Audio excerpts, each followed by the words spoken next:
Hey guys, Action Jackson here, along with my intrusive cat today. Her name's Angelina. We'll be talking about another Legends of Runeterra deck. This time, we're going to be covering another one that uses a lot of the recursion style effects that we've been talking about in the last video, where we were doing the zombie bird control.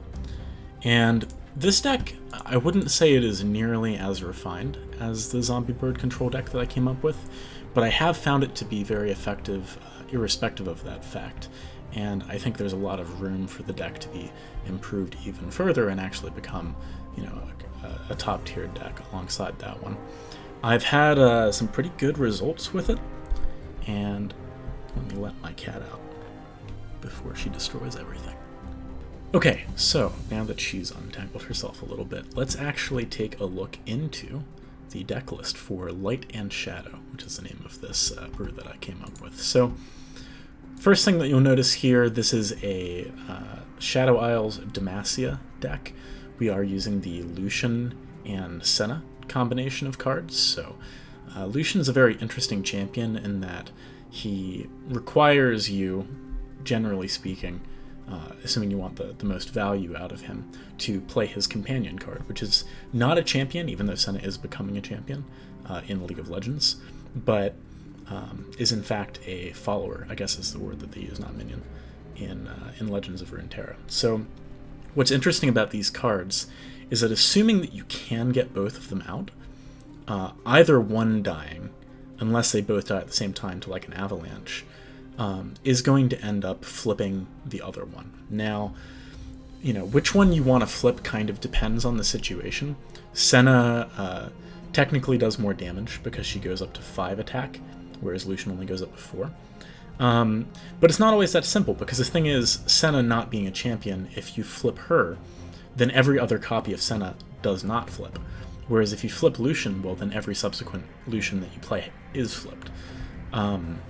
So sometimes you have to play around with that fact, and there's a lot of nuance to when you flip things and how you flip them. But what's cool about this deck, in the same line of thinking as the zombie bird control deck that we went over in the other video, which you should check out if you haven't, is that by killing and resurrecting things, or making ephemeral copies of them, which then subsequently die, you're able to flip Lucian and Senna without necessarily losing the unit. So there's a lot of different ways to generate great value in this deck, and there are some pretty explosive starts that can have. Like, I think I'm going to make it a thing to start talking about, like, what is the nut draw for some of the brews that I come up with, because a lot of them I've noticed in Legends of Runeterra do really have certain draws that are very, very potent compared to others that are more middling in power. This one is a little different because the nut draw is substantially different depending on if you're playing turn 1 or turn 2, or rather if you are on the play or on the draw. And in general, something that I think you're going to start seeing people discuss as they grow to learn Legends of Runeterra better is that the value of cards in your deck changes drastically because of the attack phases being either on odd or even turns. So, for example, if you are on the play and you have Lucian in your hand, well, you can't actually attack with him until turn 3. Whereas if you are on the draw, you can attack with him immediately on turn 2. And there's going to be scenarios where that is, in fact, better for you or worse for you. So I would say that the nut draw for this deck, the sort of best possible option, is actually, assuming that you're on the play, to play Fleet Feather Tracker on turn 1. So a lot of you probably know what this card does. I think it's played in the Shen Fiora barrier deck. It's really popular and very strong. You don't want to trade this away though on your first turn. So if there's a world where they might be able to block you, you want to hold it back, assuming that you also have Lucian and Haunted Relic in your hand. So then on turn 2, you're going to play your Lucian. And heading into turn 3, you won't have any spell mana saved up, but you will have enough mana to use Haunted Relic. And by doing so, I guess I should have maybe talked about this first, but one of the really interesting things about Legends of Runeterra is that combat order really matters. So things like Lucian that have triggers associated with things dying, if they are later in the combat, so if they're further right on the board, they actually can trigger by the things earlier on the board passing away.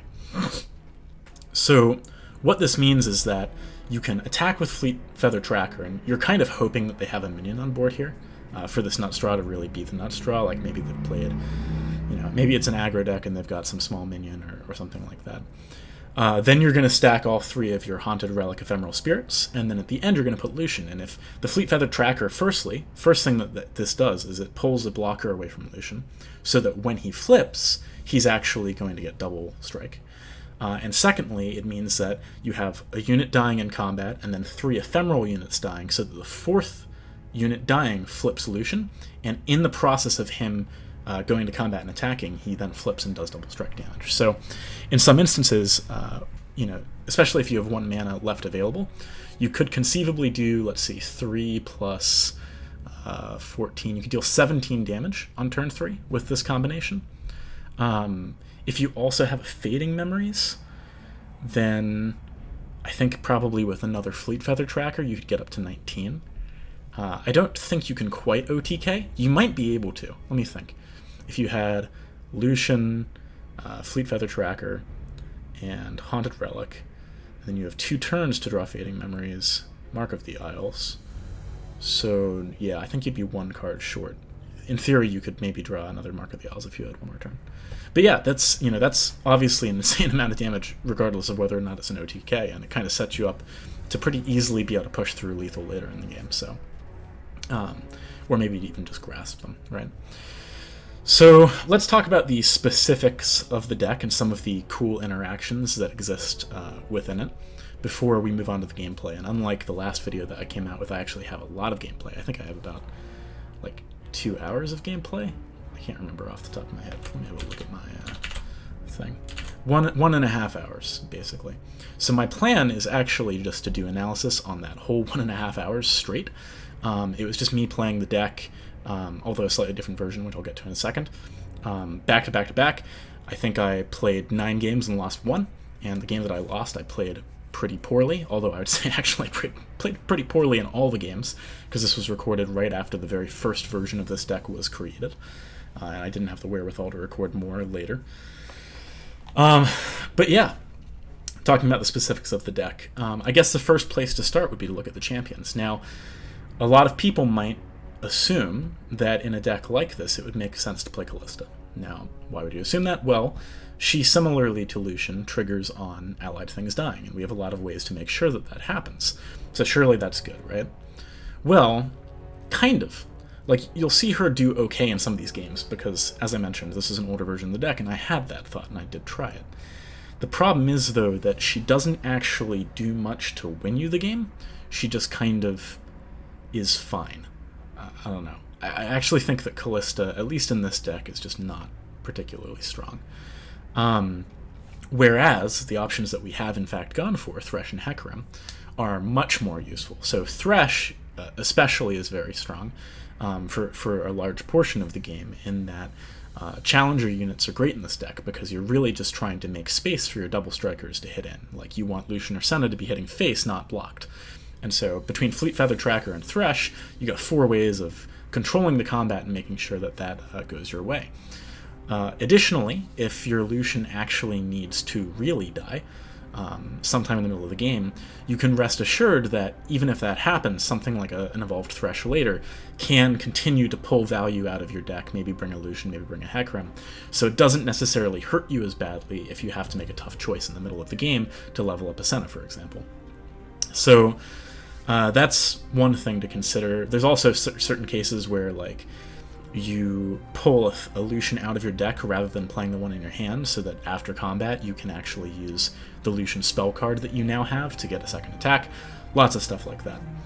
The Hecarim is a little more interesting. I think that this deck unfortunately struggles a little bit if you don't succeed at closing out the game early on, and Hecarim is one of the ways where you can try and, push the power of your deck a little later into the game without committing to it too heavily to it and sort of disrupting your very early game power spike. So I'm only running one of him in here. Okay, so let's quickly go through the followers next. Some of these I think are probably pretty obvious in any kind of kill your own stuff reanimate deck, Chronicler of Ruin being the most obvious one.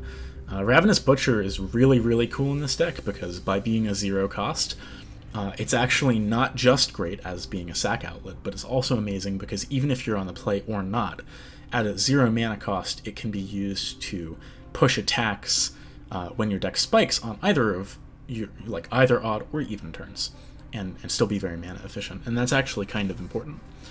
I've already briefly talked about the Fleet Feather Tracker, but it plays double duty, and I'm going to go through in a second here. I have another tab of, I think that there's maybe a couple of iterations on this deck that I would like to make even going forward into Phase 2, and adding another one of these is one of those, because Fleet Feather Tracker does so much work in this deck.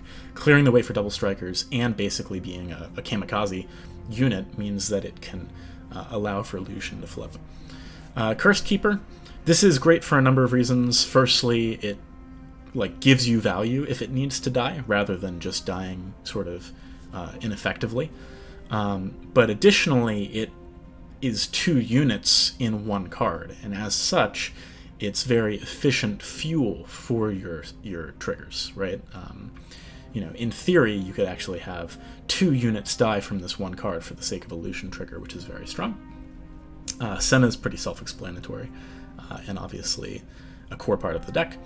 The Undying is an interesting one. I think that a lot of people might assume that it makes sense to run 3 in a deck like this, but what you might discover is that the sack resurrect style triggers don't really lend themselves to the Undying very effectively, especially with Callista, which you'll actually see a bit of in some of the gameplay from when I had that version.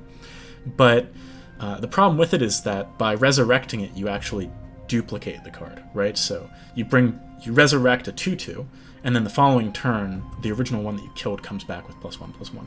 And whilst that's kind of good value in some senses, keep in mind that this minion can't block, and it's not especially big to begin with. So really the purpose of this minion is to be a consistent thing so that we always have something that we can sack. But we don't really want to resurrect it, so we don't really want to use Chronicler of Ruin or Mist's Call in order to get this card back. There's some cases where we do. For example, if you're playing against War Mother Control, getting this minion above 4 health is one of the best things that you can do, and I'll talk a little bit more about why as we go through the gameplay, because there is one instance of that happening. But generally speaking, you don't want to make copies of that card. Chronicler of Ruin, also pretty self-explanatory, I think.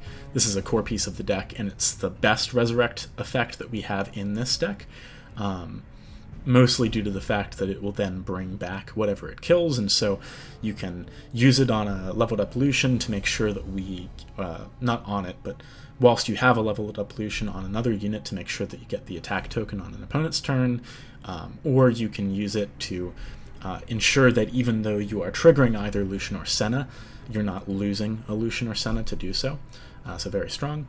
One Rasa the Sunderer. This card is just kind of busted. I know they just announced that they're going to be making balance changes to 40 cards in Phase 2, which is Thursday of this week. Today is Monday.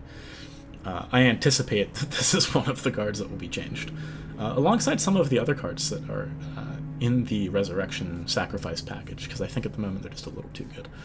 But this is basically just a great curve topper. It allows us later in the game to sack something, kill a bunch of blockers, and then hopefully we have a Lucien out, so that generates an attack token if it's their turn. And it's really the way with which we close out games. I think I haven't got it in the Phase 2 version, but perhaps 2 of these work if we remove some spells, which is what we do. So we'll talk about that later.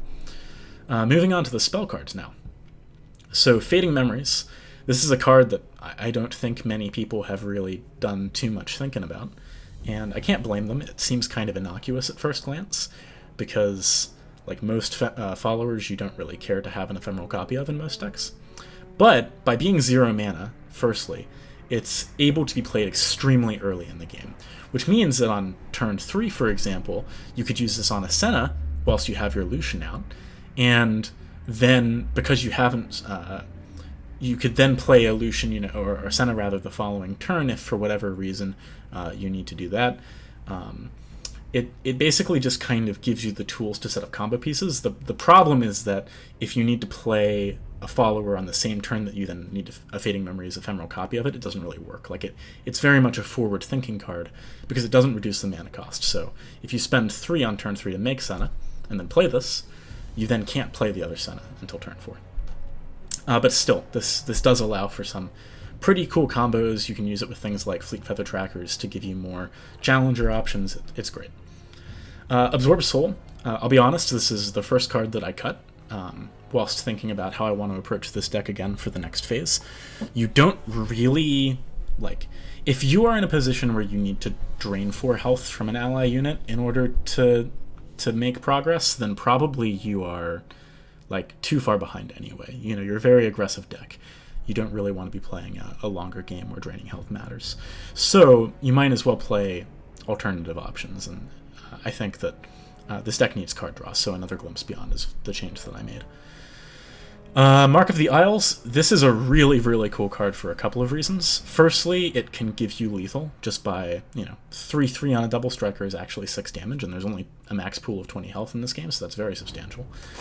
But additionally, you can surprise people both in combat as just a combat trick, but also by turning Ephemeral a unit early in the combat stack or order, and using that to get a surprise, unit dies trigger onto Lucian.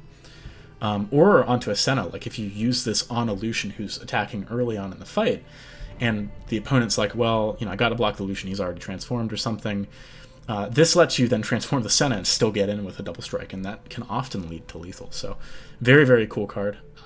Very effective in this deck. Black Spear, I actually have cut from the later version, but you'll see it in the one that we were playing before. It seemed obvious to me that in a sacrifice your own units deck, this would be good value. The reality is, though, that if I'm spending 2 mana to remove something, I'm kind of falling behind. So it hasn't proved to be that effective. Now, single combat, on the other hand, makes a lot of sense. And the reason why it makes a lot of sense is because you can actually do some really surprising moves with it in this deck that I think people just do not see coming.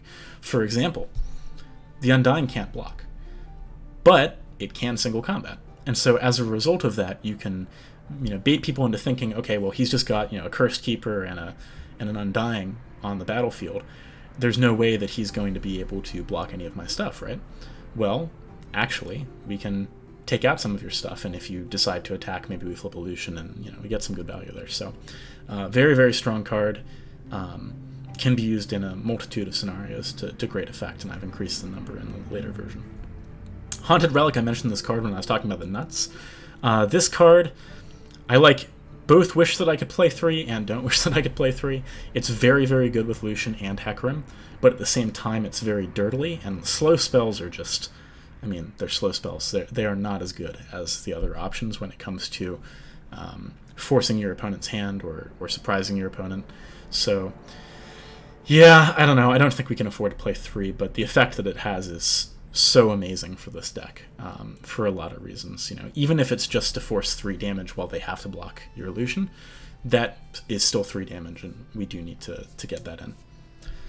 Glimpse Beyond, this card is critical to the deck, I would argue. It's probably the most consistently useful way of sacking a creature outside of Chronicler of Ruin, and because it draws us, we've got 0 cost cards in this deck, and a lot of things that just, Haunted Relic, the value of this does not persist. So we're going to empty our hand pretty quickly and be out of gas if we don't have things that draw us cards, and this is very efficient card draw because we can actually leverage its downside. Mist's Call, again, pretty self-explanatory. This allows you to do things like double up on units because of Chronicler of Ruins, or, after a board wipe, again, you're an aggressive deck, right? So let's say, for example, that on turn 4 someone avalanches you, well, maybe you can just get whatever they avalanched back, which can be very useful. Grasp of the Undying, this is a good finisher in a lot of cases where their life is very low, but also it's just decent when it comes to forcing trades. If you use this on something that's too healthy, even though this has not enough attack to first strike it down or quick strike it down, this can make it such that you do. And Possession, if you watch the other video, you understand the purpose behind this. Clears blockers in this case, which it doesn't particularly get used for in the other deck, but most especially it kind of lets you generate value with like single combat. You can kill 2 of their units with possessing one and then making them fight, or you can make a copy of it if it's a great minion and then drain it. Very cool stuff. So with that being said, there are some changes that I want to make to the deck moving into the next phase. You can see a version of it that I've created here. The basics of it are that I feel like the deck was a little too spell heavy, and also, maybe I was overly creating contingency plans for if the game went long rather than trying to ensure the consistency of our early game plan. So I've removed a lot of the things like Possession and Grasp, although they are good, and also put in a card that just obviously should have been in this deck to begin with, which is Splinter Soul. Talking about cards that I think are going to be changed in the balance patch, this has just got to be one of them because it is so busted. Like, the more that I think about it, the more I think this card is insane. And what's worse is that it will continue to get more and more insane as new cards get added to the game, because this is design space that they just have to be careful with because of how strong the effect is. But because of the fact that we're running Hecarim, and because of the fact that we want to be proactive, and so sometimes waiting for something to die and then miscalling it is kind of too slow, it just makes so much sense for this card to be in the deck. It really should have been there to begin with, and that's probably the single biggest change that I made. The other big change that I made is, again, adding consistency to our early game aggressive plan. Shark Chariot, it does have some ability to recur as the game goes on as well, which means that we are going to get a little bit more reach from our aggression. So I think that's basically it. I guess it's time to get to the game. I was trying to think if there's anything else that I wanted to say about either of these lists. I guess I'll preface the games with, this was immediately after the creation of the first iteration of this concept of the sacrifice things, Lucian, Senna, Light and Shadow stuff. It did have Callista at the time. I think, in fact, I had 1 Callista, 1 Thresh, 1 Hecarim, partially because I wanted to try them all out, partially because I kind of felt like, especially given the 4, 5, 6 mana cost that looks like, it might actually be good for the curve. Again, not particularly fond of the Callista, and I think you'll see some examples where it just didn't really do much for us. In fact, the game that we lost, I would say, if that Callista had been a Thresh, much better.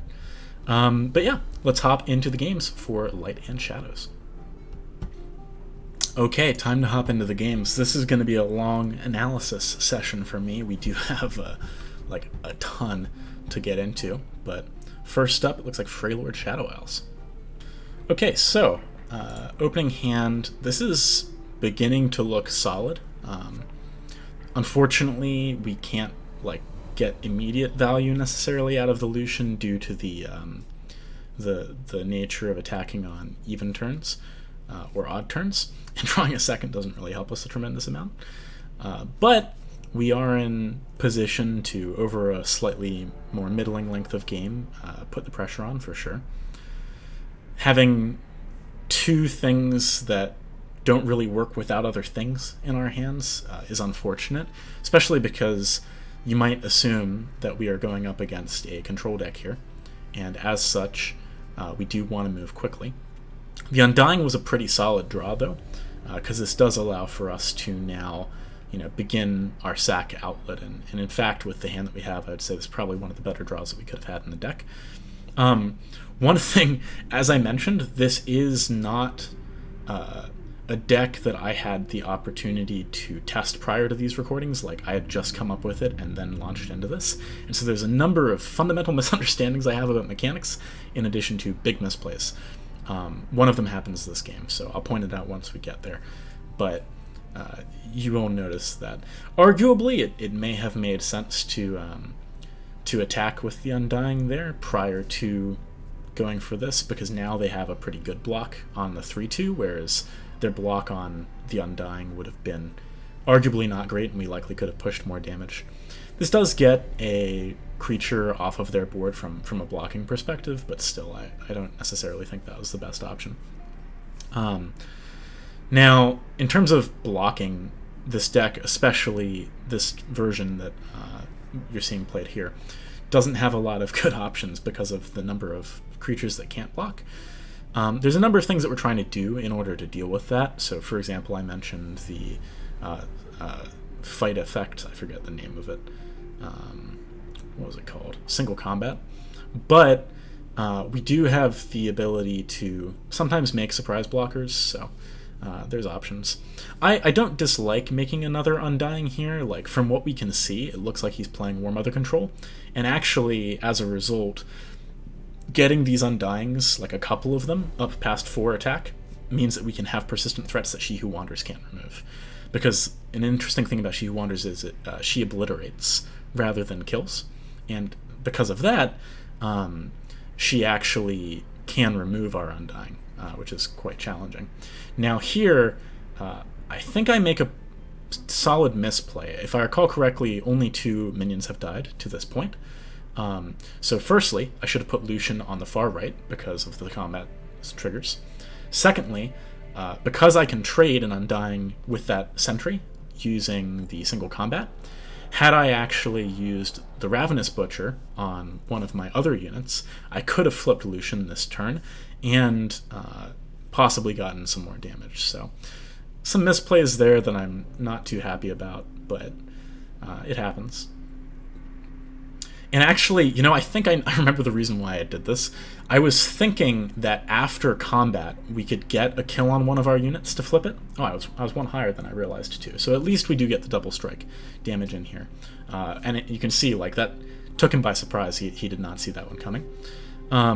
But here I think I use Ravenous Butcher to sack something and assume that it is going to allow for me to get another combat, because Lucien says the first time something dies... the leveled up Lucian says the first time something dies, you get another attack token. The problem is that counts for things that die prior to his flipping, and so on the turn that he flips, you cannot possibly get a second combat, which is very annoying. It does mean that we end up, I believe, using Relentless Pursuit here. You know, we still get to put a lot of pressure on. Possibly we could even end up winning this turn if we go for that route. But yeah, it was not great in terms of we kind of wasted a 3-3 that doesn't recur for no good reason. Would have been much better, in fact, to go for the Relentless Pursuit, make our attacks, and then post-combat use the Ravenous guy on the Undying to get him past 4 so that we can deal with She Who Wanders later.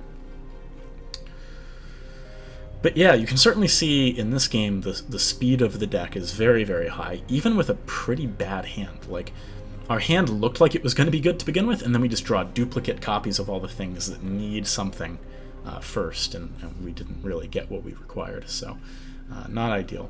He does have a way of generating a blocker here. Unfortunately, we don't have 2 mana. If we did, we could use our Black Spear to push a little bit more damage by removing a blocker. But as it stands, there's nothing much to do other than swing in again. And I don't necessarily know if he would have been playing around this, but naturally, if we had the option to use... oh man, all these cards that I forget the name of. The one that makes something ephemeral but gives it +3/+3. If he didn't know about that card, we easily could have surprised him with lethal here if he tried to be greedy and just block Lucian with the 1/1. He's taken a while. Obviously, most players were pretty new in this phase of the beta, but yeah, we only get to push 3 damage, which is a little unfortunate. Let's see what happens moving forwards. At this point, we're beginning to run out of steam a little bit, and it's concerning as we get closer to the end here, because once She Who Wanders comes out, there's only very specific ways that we can deal with that, pretty much just single combat. So, and Ruination, all things considered, not a bad card for him to play here. We have the opportunity to perhaps get something out of our Mist's Call, which is, again, I mentioned this in the deck tech, but one of the strongest things about that in an aggressive deck is that if the opponent board wipes you, you can possibly get some good value. Unfortunately, we don't hit the Lucian. That would have been the best possible target there, but fortunately we don't hit the Undying. That actually would have been not great for us in that scenario. And by going straight to the attack phase, opponent has no opportunity to She Who Wanders or any other kind of blocker and has to surrender. So I'm going to skip forward to the next game here, which is coming up. Here we go. Let's hop right into it. So this one, oh, never mind. I forgot that we had an opponent surrender straight up, so let's get to this next one. Now, this one, you can tell by the color combination that they're going that there's good odds that they're playing the, like, Spiderling damage. So there's two options, really. There's the Vladimir Damage Your Own Things Spiderling deck, and then there's the Elise Lots of Tokens deck. Something to note, and if you've ever played a Teemo deck against this color combination, you probably already know this, but you perhaps don't want to play Fleet Feather Tracker straight away here, because they do actually have 1-mana spells that can deal 1 damage, but thankfully it works out for us. Without having Lucian in hand, I don't mind taking this out. It does mean that if they have, you know, another 1-cost minion and then some kind of pump next turn, they can't surprise us and remove our guy before we get to do some good blocks. So I don't mind too much allowing for that. Here, developing for the later game is kind of the primary concern. It does look like he's a more aggressive skew, so we could have possibly gone for the relic there, but he passed to us, and we knew that it was unlikely, unless he was just baiting us out, that he was going to play anything aggressive, so no reason not to develop. And this is where things start to look a little weird, because now we see an Undying. It looks a lot like, you know, he's playing some kind of combo-y sack deck like we are, and it's not one that I'm as familiar with as the aforementioned options, so gotta consider that. But we do have a good opportunity to push some damage as a result of his unit, which cannot block. He's only got 2 spell mana left as well, and it looks like his option is to draw cards, so probably doesn't have a great hand. Might have had a Ravenous Butcher there, so if we'd been given the opportunity to attack, doing it sooner than later would have been the correct call. But pushing 9 damage on turn 3 is not a shoddy spot to be in. You know, additionally, we're not against Freylord. We're not worried about She Who Wanders, so on the Ravenous Butcher play that we made, I actually quite like going for the Cursed Keeper there, just to push lots of damage and generate a blocker too, rather than the option we could have perhaps taken, which would have been to just begin getting Undying value. We don't really need the Undying value in the same way that we do against Control, so not a lot of great reasons to force that situation. And to be honest, taking damage here doesn't really hurt us, so might as well save the spell mana, not go for any blocks, and then possibly get in immediately at the start of our turn with a big combat. Now, one thing that you could consider doing there, actually, because you wouldn't give priority on your attack turn if you do this, is using single combat to kill one of his blockers here. Means that when it flips to us, we get to take first action and can swing in without having to allow him the chance to block with whatever we target with single combat.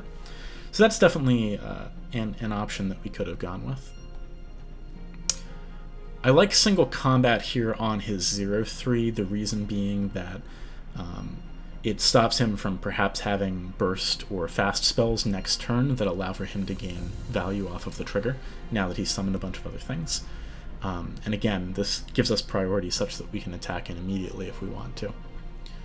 And yeah, I don't blame past me for doing that. I don't think that stealing something there is necessarily a good play, and in fact, we'd rather just force him to make some bad trades, and if in fact we want to, we can go for a Mist's Call after the fact. Although, it's worth noting that Mist's Call in this matchup is probably pretty strong late game. Very good chance that he's running Rasa, and if he is running Rasa, then it's got a decent likelihood of allowing us to deal with the pressure that the later game things he has might eschew. But it seems like, again, his deck just seems like it's not really firing on all cylinders. Maybe he just hasn't been drawing very well. Yeah, not really very effectively putting pressure on us right now. I don't know if I like Mist's Call here or not. The chance to get another Cursed Keeper is really what we'd be looking for. We don't really care to get another Ravenous Butcher. Like a 3/2 with no special effect is not particularly strong. We're not the most mana efficient by not playing anything there, but I don't think we necessarily need to be, as it currently stands. And as mentioned, this is an older version of the deck, so we have the Callista. Callista, I just really don't Yeah, I just don't see it being particularly effective. We can flip it this turn with Haunted Relic. That is one of the cool things about Callista, actually, is that as a result of her flip text being only for three things dying, like the Haunted Relic guarantees the Callista flip mid-combat. Also, one thing which I made a big misplay here, and if you ever do play Callista, like, this is not the right move.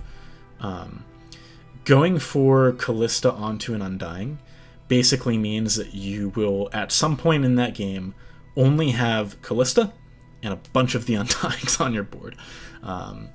Because when she attacks, she's going to regenerate a new one, and then when that new one dies, it makes another one, in addition to the one that she originally bonded with coming back all the time. So unless you are very sure that you never need to block again, it's not necessarily something that I would recommend. That being said, I actually haven't had the opportunity to test whether or not if you have an empty board slot and an Undying that would have spawned into it next turn is in there, or would spawn there next turn. If you were to play something else, like I don't actually know if that means that the Undying wouldn't come back because it's now an occupied spot next turn. So there might be some ways of getting around the board clog, but even still, I'm not sure why you would choose that rather than something like a Cursed Keeper, which is just way, way better for the value that you get with Callista over a longer game. So, and as you can see there, like, I played the Relic, even though it only generated 2, because I knew I'd be trading for a block and generating some value by leveling up the Callista. Possession here seems greedy. I feel like I should have just attacked in hindsight. Like, he has 2 units that can't block, so if he can only block with 2 things, might as well take advantage of that. This does mean, though, that if I take his bonded unit, I can't remember. I think I was trying to figure out through this game what would happen, and whether or not that would mean that, the Callista would die because it doesn't have a bonded unit on its side, or whether it would stay bonded on the other side. But I kind of walk into Atrocity there. That's kind of an interesting card. I saw someone memeing about it on Reddit the other day, and I have to admit I have a few brewing ideas, because I'd never registered that card existed prior. But yeah, missed call there does kind of blow him out, because we are in a position now where, he's essentially lost a blocker, and has no mana to help defend against this. So again, like, good odds that we're close to lethal here. He can live on 2 health.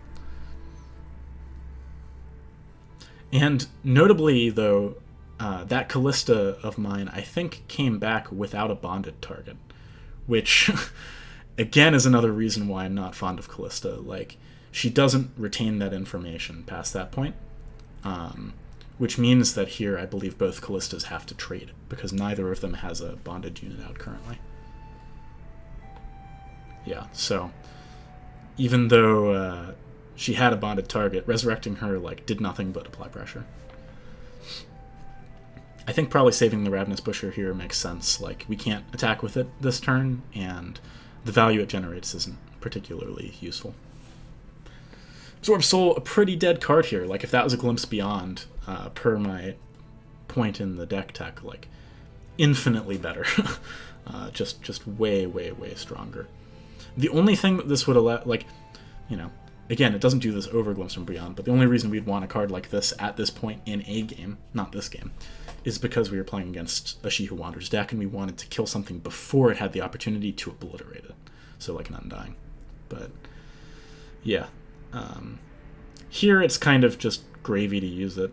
There's not really a good reason not to, unless we were concerned about possession, or some kind of thing that triggers on, if an enemy unit dies this turn, but I can't think of any that get that trigger whilst not on the battlefield.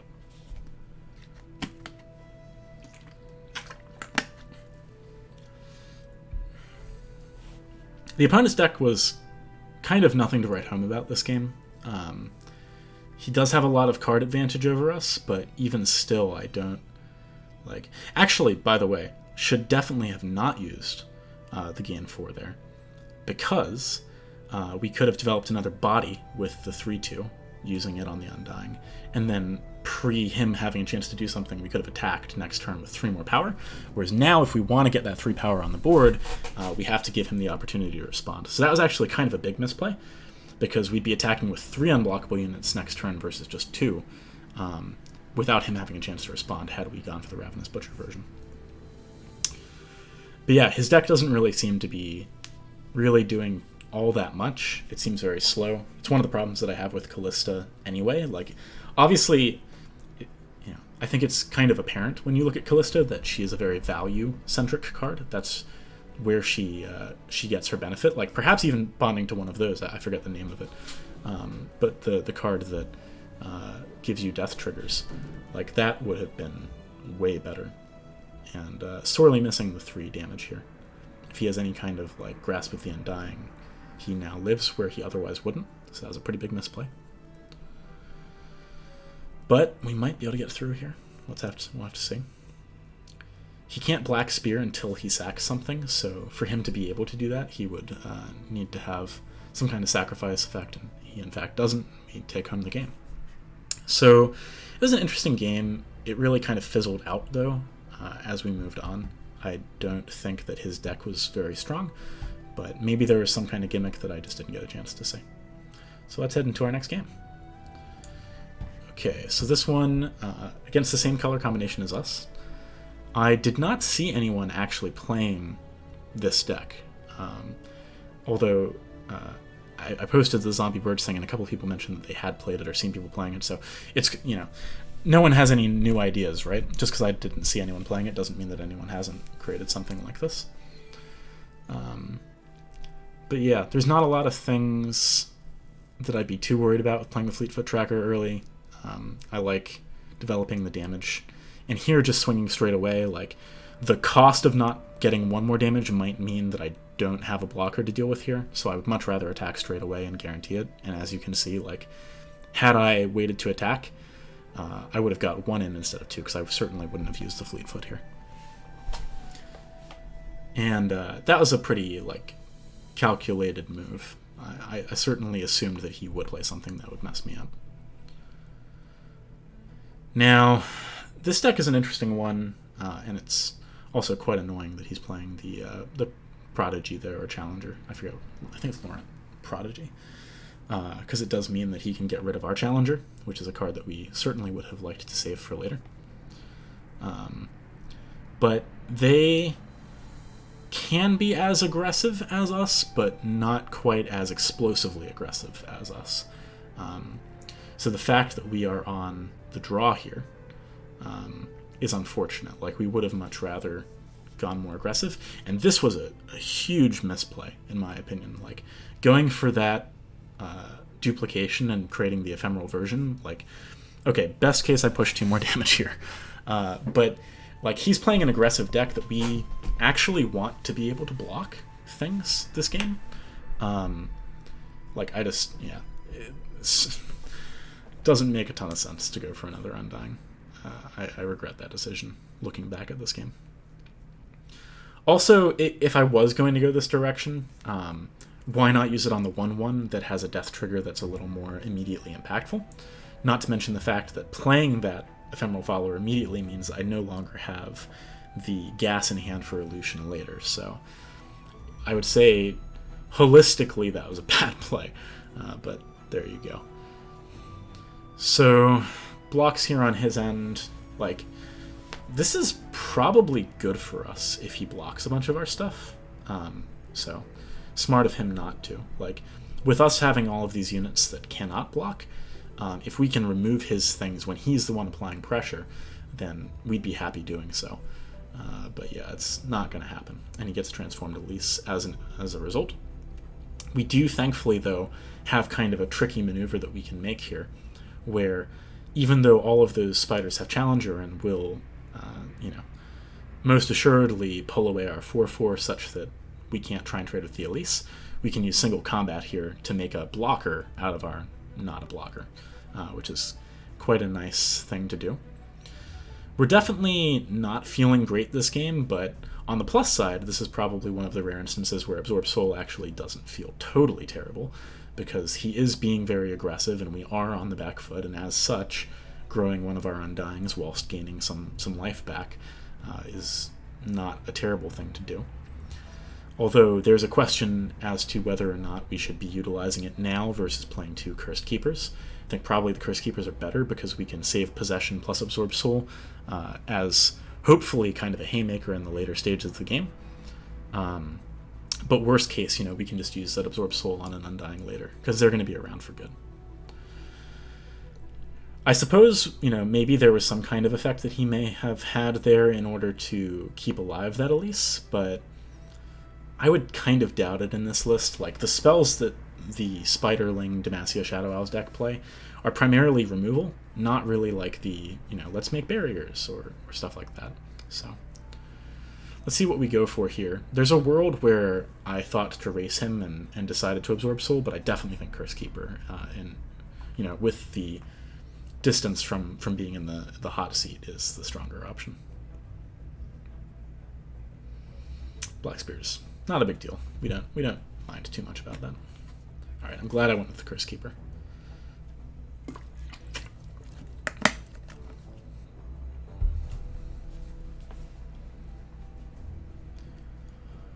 Ooh.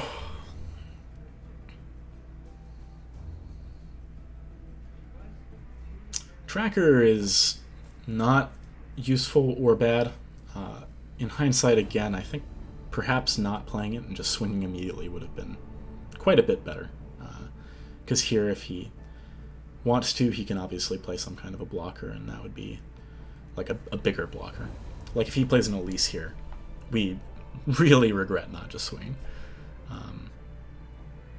But with, even if we end up not swinging with the tracker here, it's not the end of the world, because wow, definitely didn't see that one coming, even though I've watched this before, because it doesn't make a lot of sense, but okay. Single Combat is a great card, by the way. I think it is a very strong removal option in a lot of cases. So here he doesn't really have any good blocks, and I would argue that blocking doesn't do a ton for him. Like, what are we representing? 2, 4, 8 damage. So we're representing just over half of his life total. Blocking the 4/4 at most is all I would go for. And I would especially, it's worth noting that because of the way committing spells to the stack in combat works, that if he blocks here, it means that I have a chance to punish him by buffing all these other things. Whereas, if he doesn't block, because I've already committed my attacks, I do not have the opportunity to then actually buff things up and make a more punishing attack. And so there's kind of a game of chicken that happens in those scenarios where if he really thinks that I don't have anything, then sure, blocking the 4/4 makes sense. But if he thinks I'm trying to bait him, then not blocking makes way more sense, because I won't be able to use whatever pump spell that I'm representing. So, no blockers on my side could conceivably be a bit of a problem here. He does have lethal on board currently. The fact that I have a heal is the only thing that would probably save me here. But I would argue he makes a pretty huge misplay here by going for the Rasa first. Like, he had lethal on board. Why not just swing? Had he just swung, I would still have been able to survive because of the +4 health from Absorb Soul. But still, why give me the opportunity to play another blocker? I basically need single combat or Absorb Soul or Glimpse plus Black Spear. Either I need 2 cards or I need one of 2 specific cards. So he put himself in a position where he reduced his clock quite a bit, I would say, by playing that Rasa first. Admittedly, Rasa doesn't really do too much when it comes to when it comes to my board, because I'm always going to have units there that recur. So he's not going to get value out of the trigger, but still, it's just not necessary to play it there. It's greedy. I'm kind of in the same position here where, like, there isn't really a good reason to play anything. Especially because, depending on how blocks go here, I might be able to sneakily get in a double strike with the Lucian if he thinks for some reason that it makes sense to block 3 of the units on the left without dealing with him. But our opponent isn't quite that silly, it looks like. I do like that the Undying forces bad blocks sometimes. Like, here, you know, I guess bad in the long term, right? Because here in the short term, yes, he's blocking the most damage by doing it this way. But it does mean that we get to keep growing our Undyings, which is very nice. One thing that Callista does do, which is actually decent, is that it can bond with champions, not just followers. So had Lucian not died there, obviously it's a great bond target just because of the recursion that can happen later. But depending on how you're utilizing Callista and when, like, it's actually worse for you because of the fact that you know, you don't want the bonded other champion to take the damage that Callista would have. Ooh. Wonder if you guys could hear that crack. So I spent a lot of time, I think, reading how she works this game because I had not had much experience with her prior to this. Absorb Soul is a pretty ideal draw here in some respects because we, like, need to have a way of surviving his onslaught. I like saving it, though, as it is a burst spell. And it's important to make sure that, like, if we want to use it to create a surprise blocker, I forget if I mentioned this earlier, but we can do so by using it on one of the Cursed Keepers, because it generates a 4/4 and it's burst, so we can use it and then use the 4/4. Whereas if it was a fast spell, it would have to happen simultaneously with combat, because combat, I guess, is fast when it comes to Legends of Runeterra. But obviously this is an awesome spot to be in. Like, we get the surprise block. Callista, even though she's being pulled away, like, still gets to redirect to that other 1/1, and we end up just growing our board power-wise here, whilst also surprise removing a Lux that he overcommitted with. So, great spot to be in. And Callista flips, which is not too shabby. So Callista ends up being valuable in some of these games that go a little bit longer, but I would rather the games just not go longer, which I think other builds of this deck enable more. And Withering Wail here is actually not a bad option, because, you know, it does allow him to make some more conservative blocks coming up into this next turn. And being a slow spell, like, he kind of needed to play it on his turn for it to do any good.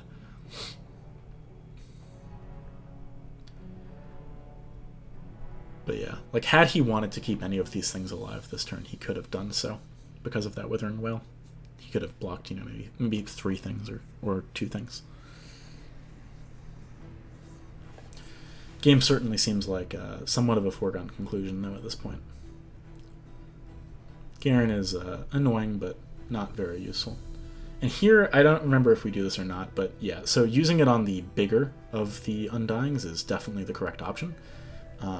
The reason for that is by becoming 6 health, we draw another single combat, we can fight Garen. Whereas, you know, we don't necessarily have an answer to that Garen if we do any other version of that play.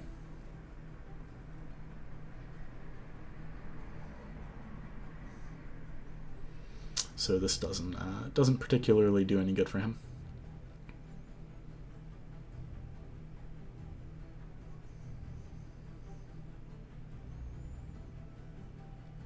I don't know if I really like attacking with things other than the Garen here.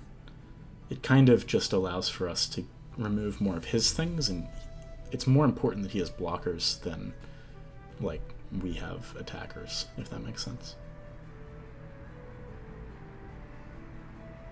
But yeah, there's not really any scenario I can think of where he gets out of this. I forget how that card works. There's one where everything in combat gets fought.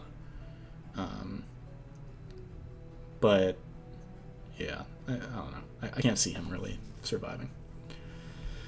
And because we have the single combat here, like it doesn't matter where he blocks anyway, but it will mean that we definitely get in with a bunch of good damage.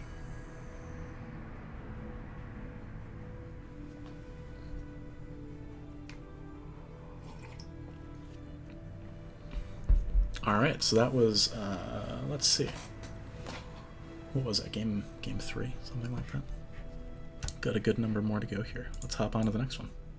I do make some deck edits here. I do not remember off the top of my head what those were, and I don't think it really matters too much, because it wasn't what I ended up with anyway.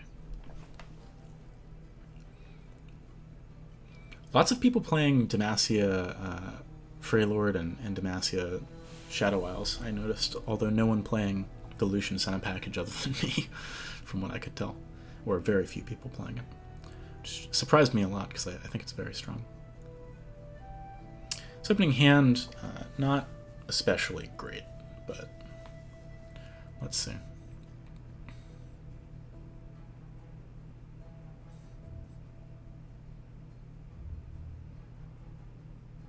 Not sure in hindsight how I feel about the play I just made.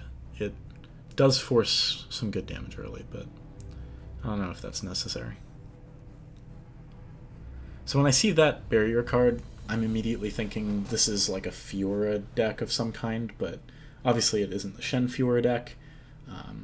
So don't know exactly how effective it's going to be. It could just kind of be a general mid-range deck.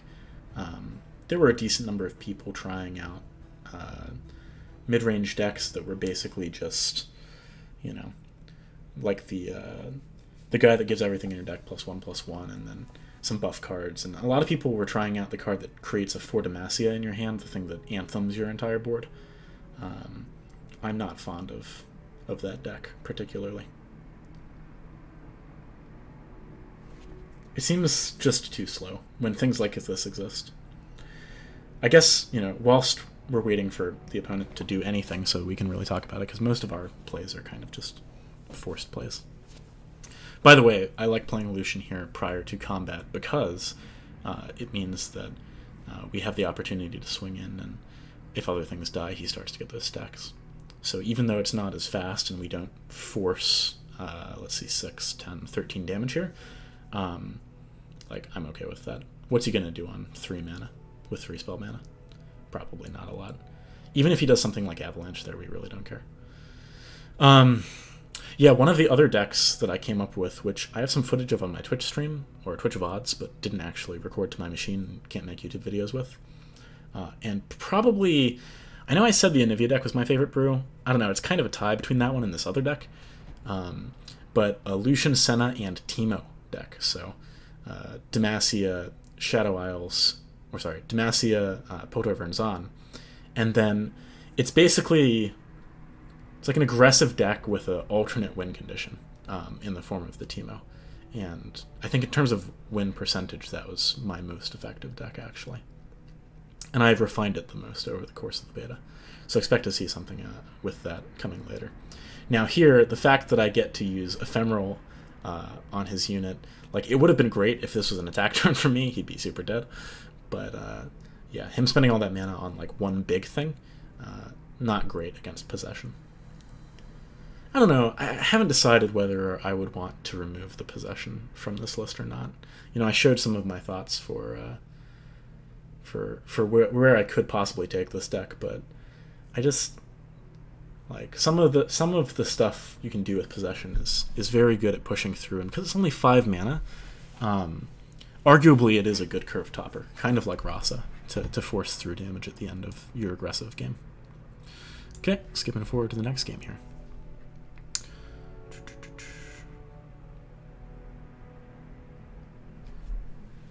So I'm going second. Don't really like what I'm about to do when it comes to mulligans. I feel like if I was going to keep the Senna, I should mulligan the Undying. Oh god. Super punished too.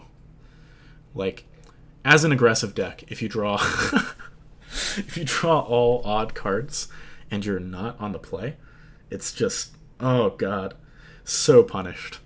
Like, keeping a hand with like 2 odds, 2 evens is sometimes the right thing to do because of this fact. Like, look at how horrible this is.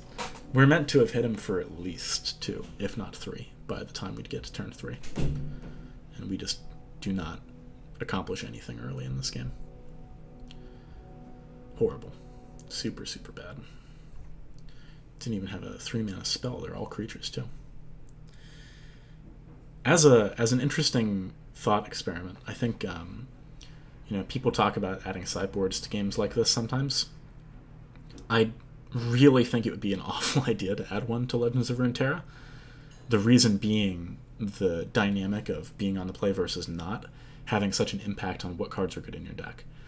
If you're going into game 2 of a series and you have the opportunity to sideboard, and you know that you're going second, take out all of your odd crap, put in all of your even crap that's aggressive, and your odd crap is defensive.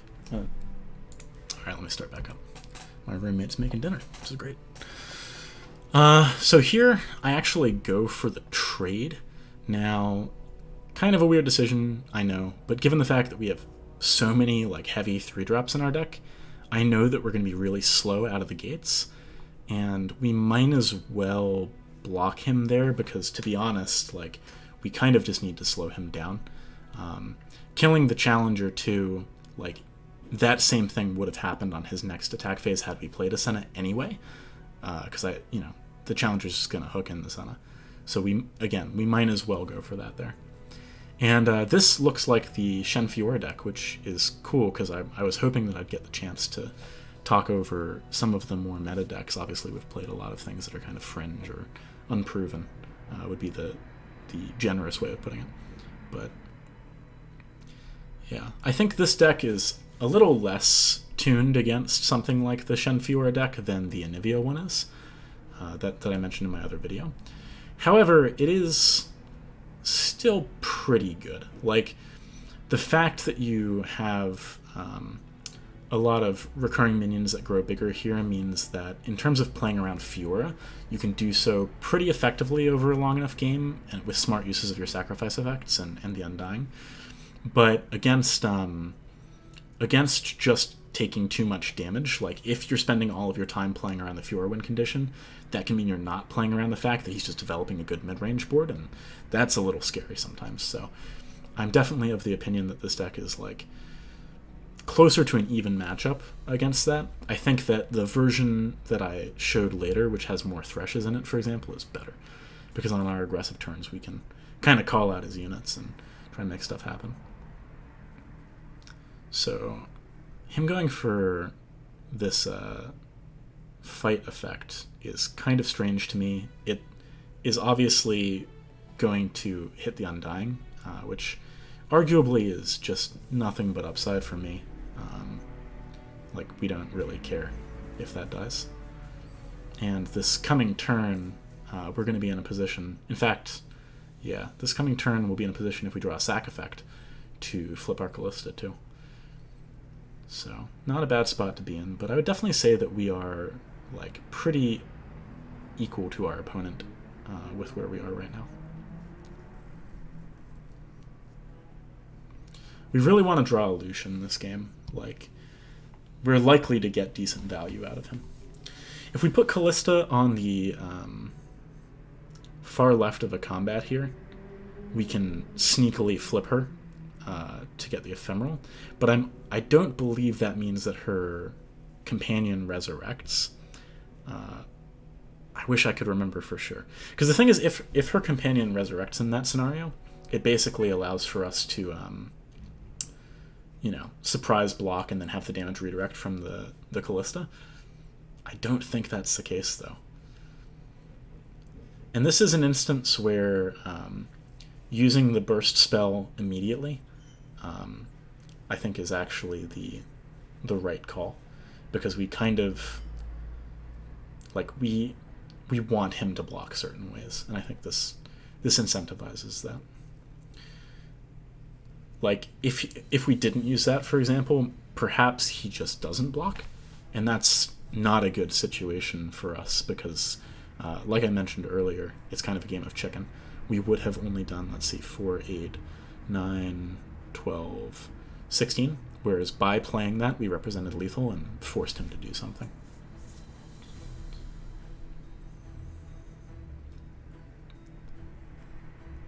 I do think it's unlikely that he would have not either way, but yeah, playing it safe isn't too bad. So we do push a good amount of damage here. Like, he's getting pretty low. Hecarim was an ideal draw there because of the fact that he lets us push very wide on the board.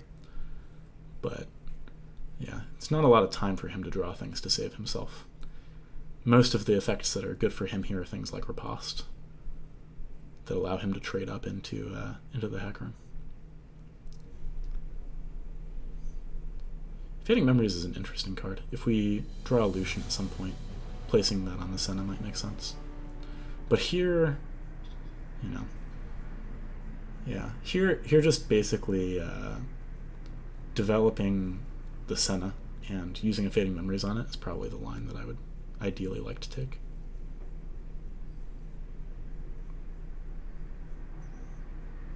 Unsure if we would even want to block anything in this scenario. We certainly could, but I don't think it's very useful because he's not pushing that much damage anyway. With 7 mana up, what could he have? Like 2 Ripostes is +6, right? Or is that +8? I mean, even if it's +8, that's 10. If it's +8, then that would be lethal. Okay, he surrenders anyway. Alright, I'm going to take a dinner break, and when I'm back, we'll get through the rest of the games. You won't have to wait, but I will. Okay, I am back from dinner and ready to keep reviewing more games. So let's scrub forward to the next one. That was weird, kind of hung there for a second. Okay, so it's another Demacia Shadow Isles deck. Seems to be a lot of those going around. This could be a pretty decent hand if we get something that we can actually play on odd turns. I kind of wish that we had mulliganed maybe at least one of these things, but yeah, the Undying helps it a little bit. Especially because we're going to have 1 spell mana saved from turn 1, so we can Undying and Absorb if we need to. And Senna is the ideal draw with Lucian, obviously. That's very, very good stuff.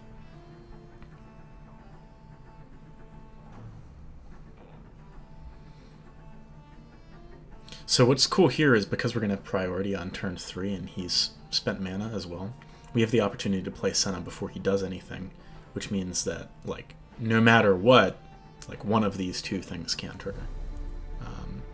And there's certainly an argument to make for possibly even using Absorb Soul on one of them here, but it depends a little bit on what it seems like he's going to do. Like, for example, if he blocks one of these, you know, and like buffs his guy or something like that, or if he tries to kill one of our guys, then perhaps it could make sense.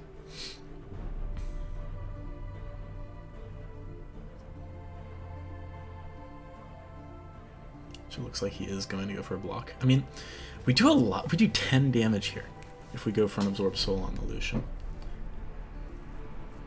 Oh, and that makes it like make a lot of sense. To be honest, like, it would still trigger if we didn't use the Absorb Soul. So maybe we shouldn't. Maybe we should just let that happen and then use Senna. That was probably the right move, actually, in hindsight. If that had, like, Lifesteal or something, then Absorbing Soul made more sense. Yeah, no, in hindsight. I mean, if it was going to die on the stack anyway, why bother, right? But now that we have the opportunity to... That's interesting. I wonder what his deck is. Yeah, I mean, now that we have the opportunity to play another Lucian as well, like, feels pretty good. You can also clear the way, perhaps, next turn with single combat. It's quite strong.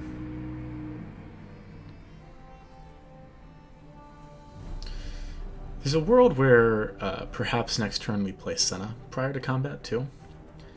Because if we have that second one out, it makes it so that if he wants to kill the Lucian, we still get good value there. And if we use like single combat, oh, nice. Thresh is a good draw.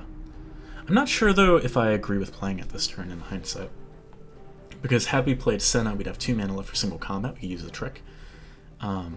Whereas by playing Thresh, we're kind of committing ourselves to like whatever he has, you know, we're going to try and make the combat work. And there's good odds that the combat does work pretty well, especially with the challenger on the Thresh, but okay, well, he surrenders anyway, so we'll hop into the next game.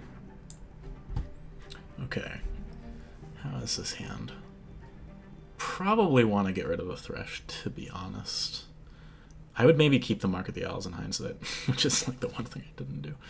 Yeah, I mean, this was right after I made the deck, so a lot of the decision-making I was making, as I said in the preface to this gameplay, was kind of questionable. So, I like Gun Tracker here. This is an interesting one, too, because, like, is he realistically going to attack? Yeah, like, he doesn't even attack there when, in reality, it probably would have been, like, I don't think we would have blocked it with this hand, but there's no way he could have known that, necessarily. If he plays something here that, you know, we could deal with, I wonder if we would go for the swing or not. And if we did go for the swing, would we go for the challenger on that guy? It might make more sense not to. Actually, because we have Mist's Call, I like this line that we go for more. The reason being that it leaves us with only the one unit, and so if he immediately kills this Lucian next turn, we actually have the ability to guarantee the Mist Call hitting a Lucian, which is one of the best targets from a value perspective. Although now that we've drawn a second Lucian, it might be better to save that Mist Call. We'll see. Yeah, if he removes this with something like a direct damage spell, oh, that's interesting. So, I mean, that's kind of a surprising move in that if you're going to go for that play, like, why not attack first? Does he reasonably think that I'm going to block with a 3-2, right?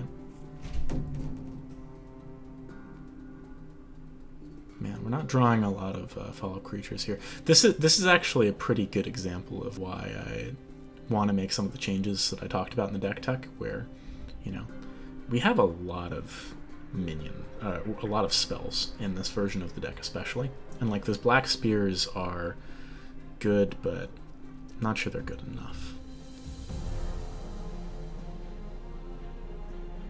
Kind of surprised by him going for just the 1 damage there. Doesn't seem the most effective.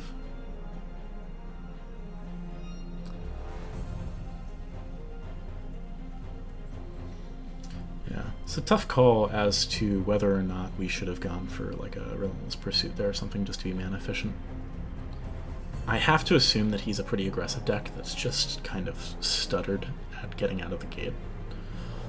And if that's the case, then saving it because, you know, maybe we need, because it's Lucian's Relentless Pursuit, not his Relentless Pursuit, you know, maybe we need it to turn into another Lucian. We could go for a block here. I mean, the value on that Lucian isn't that high yet, and we do have Mist Call and Thresh mana this turn. Yeah, I kind of like that. I don't think those Mist Calls are necessarily getting too much better.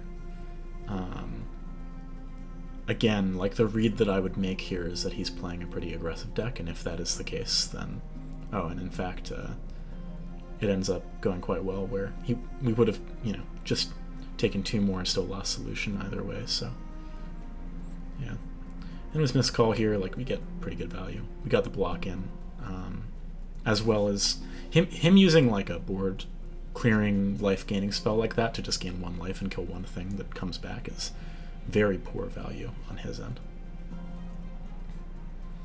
We'd really love to draw, what's I call it? The amulet thing. What's the name of the thing I'm thinking of? Relic, maybe? Scroll up on my notes here. Haunted Relic. That's the one. Yeah, I think that Haunted Relic would have been really good here. Going for that buff is interesting. Like, we do have the Mist's Call. Could be pretty effective. There's not really any good plays for us to make just yet, unfortunately.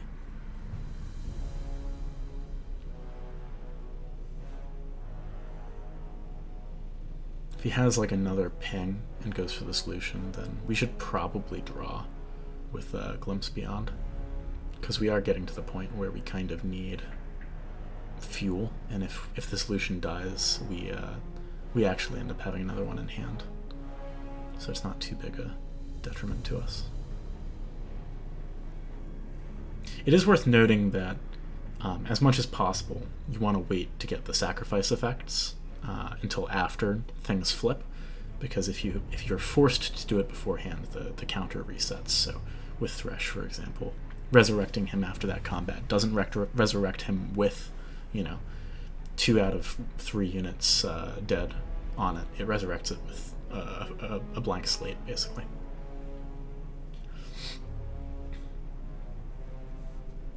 So cards that we're starting to think of, could be concerning are like Rasa as this game goes on. Darius isn't something that I'm particularly concerned about. If he goes for an attack with this Darius, I definitely would have considered using the ephemeral buff to Mark of the Isles, that is, to buff up that Lucian such that we could trade there. Hooking Darius would be interesting. I think again, like we're still in the same position we were before, where we have another Lucian in hand.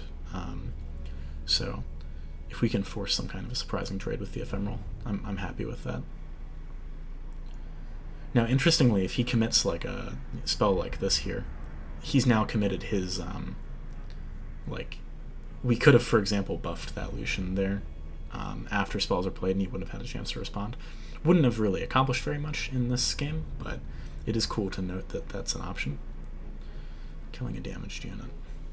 Okay, I think we should draw here. I don't know. I don't remember for sure if we do, but yeah. We really just need to start getting some fuel. And that's definitely fuel. Like, Hecarim is in this deck for this exact kind of scenario where things have stalled out a little bit, and we want to take it over the finish line. And on the plus side, because that spell fizzled, like if he has a ping, ordinarily he'd be able to, ping and use that again if it's 2 mana. I forget how much mana his thing is, but he couldn't in that instance. Still, Haunted Relic would be a really solid draw here, but that is also pretty good. Problem is we just don't have any, we can't play those Ravenous Butchers without sacking something.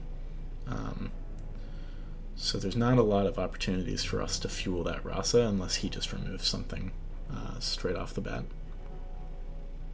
Which he might do.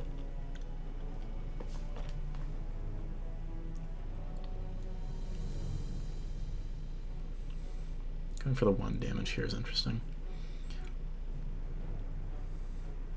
I think we probably should have blocked Darius and used the ephemeral buff here. Not sure I agree with just getting rid of a 1/1.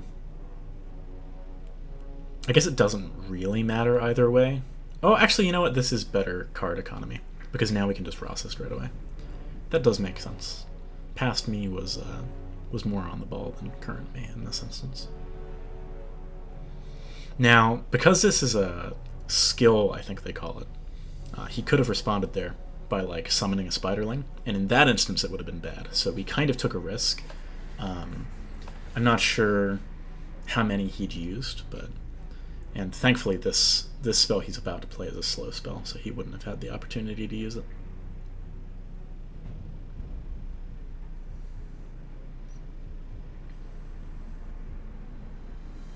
Nice. Target for Black Spear, which is good. Might as well use that this turn, because even though normally you want to be economic with your spell mana, in this instance, we require the having died trigger to make it work.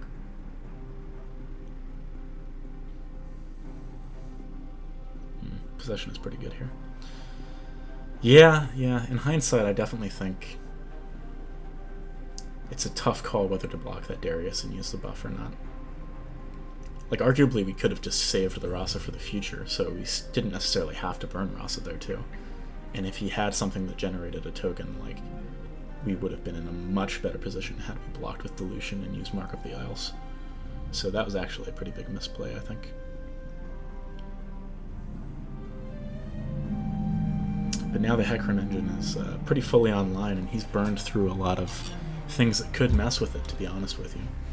Probably the biggest thing that we could conceivably be concerned about right now is if in the future he drew well, I mean, we got lethal anyway, but if in the future he drew another what is it called, the one that kills a damaged unit, because we did see him use one of those earlier. But yeah, that's a game win. Kind of a dirtily game. I think that did showcase some interesting stuff, though. Like, occasionally you need to throw valuable units in front of things, especially if you know you got more stuff in the back of your pocket. Skipping forward to the next game.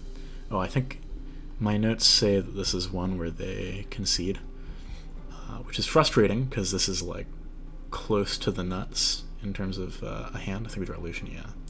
But they concede. I guess I'll play it first. So, yeah, this hand would have been so good, so frustrating. But playing a Teemo into a Fleet Feather is, yeah, that ain't gonna go good for you. So I'll skip forward. Okay. Yeah, this is an interesting game, if I recall correctly. I think that this is, like, Lucian plus Haunted Relic here is a very ideal opening. 2 is kind of overkill. I think probably keeping the Thresh is less questionable because we're on the play, because it is an odd thing, so we will get to play it on turn 5 straight out of the gate, but still perhaps a little questionable.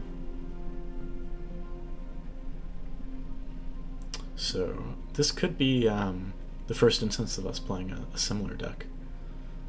We do see the Lucian in same colors as us.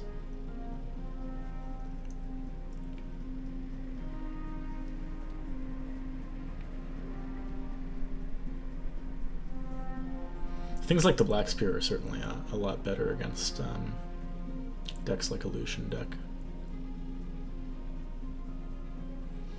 So in this instance, it's interesting actually. Like, to be honest, it might make sense to play both of the relics here, because Lucian won't flip from just one. Like, he needs 4 things, and a relic creates 3. So if we were to play 2 of the Haunted Relics, we could perhaps flip him this turn. However, if we just play this one, it does give us the ability to Black Spear the Lucian because of the ephemeral triggers. So it looks like that's the direction we're going, which that may in fact be better, because we can't guarantee that something is going to die next turn.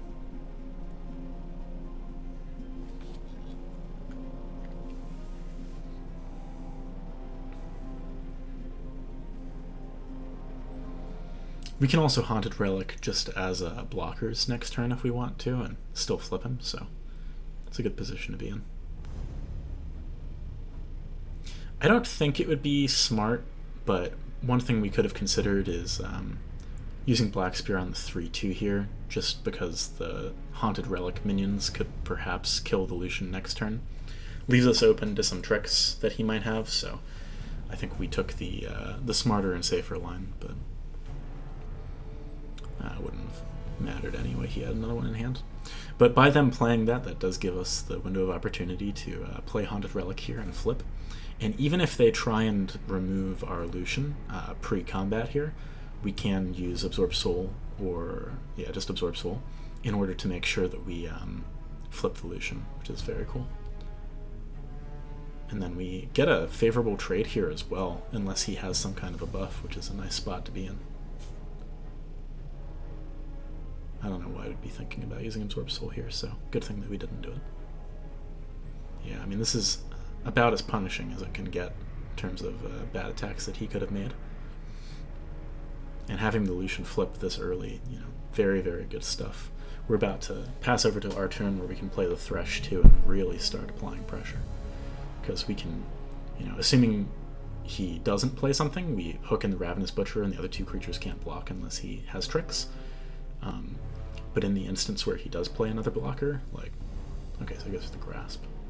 That's fine. I hope we don't Absorb Soul.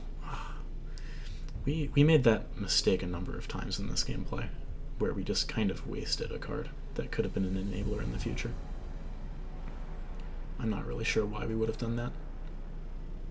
I guess it does stop him from healing. That's kind of the only benefit to doing it then. But even still, how valuable is 3 life? Like, that seems pretty... I think... Yeah, I would hope that that was my reason, because at least it is a reason. But I don't think it's a good one, unfortunately. I don't have any good blockers here, which is too bad.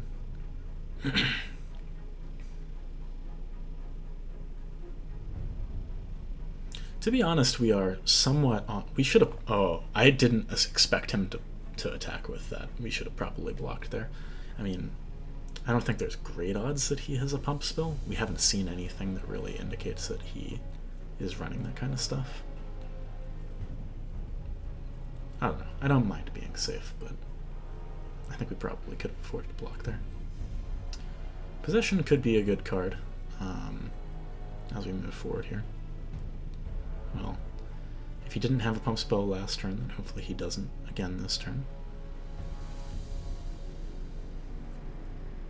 Definitely better, I think, to save Rasa, even though it's quite likely to end up hitting things that will recur.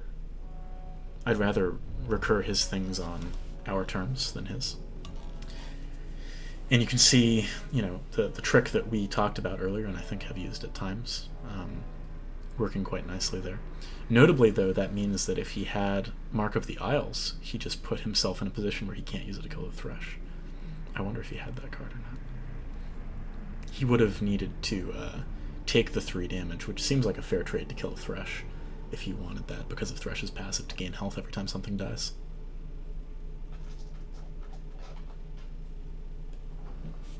My cat's scratching the chair. So he goes for the Glimpse in the end, which is fine. He is doing a lot better in terms of cards and economy at this point, though. I think we're definitely in danger of falling behind in this game. We will see. I was checking out the art. I hadn't seen Thresh's full art yet. The art in this game is so good. Really, really cool. Yeah, we don't particularly have good options for things to play here. So we're just going to have to take our time a little bit. I don't mind too much him getting more Undyings, I think. If he keeps buffing him up, because we don't have a great number of blockers, we could be put in an awkward position whereby we need to throw a Thresh under a bus. Rasa kind of makes that a little bit better, but these Undyings actually, now that I think about it more, like with the deck that we were running, if he gets much ahead in those, could be a problem. And Commander Ledros is a big issue here. Big issue. Definitely going to have to steal that just to stop him from pushing lethal. It's not the spot we would have liked to be in. But he still gets to push a ton of damage here. Yeah, I think this one might be over pretty soon, and not in our favor. I remember that we lost one game from this series, but I didn't remember which. So it's probably this one.